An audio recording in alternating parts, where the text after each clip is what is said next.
Celý tento dom sme museli kompletne navrhnúť elektriku, pretože projekt, čo nám dal zákazník, bol úplne zborný. Celý tento projekt, čo sa týka kuchyne, osvetlenia, trás, proste elektrických obvodov, nič tam absolútne nesedelo.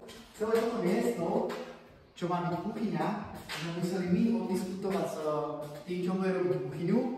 Tu je vlastne aj ostrovček, ovládanie žalúzí.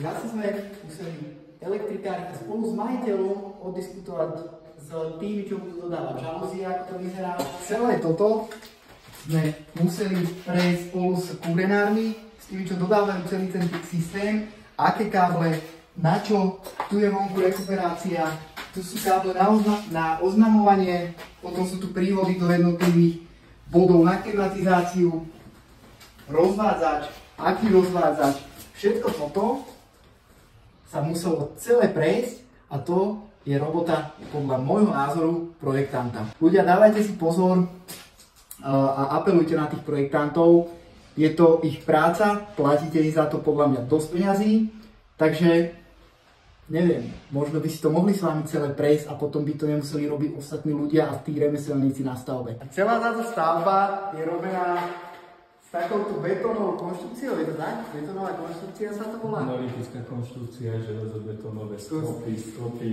Toľko betónu, čo sa tuto dalo, to je klobúk dole a za všetku túto prácu stojí Patrik, čo je expert na betónové stavby. Takže čaute ľudia.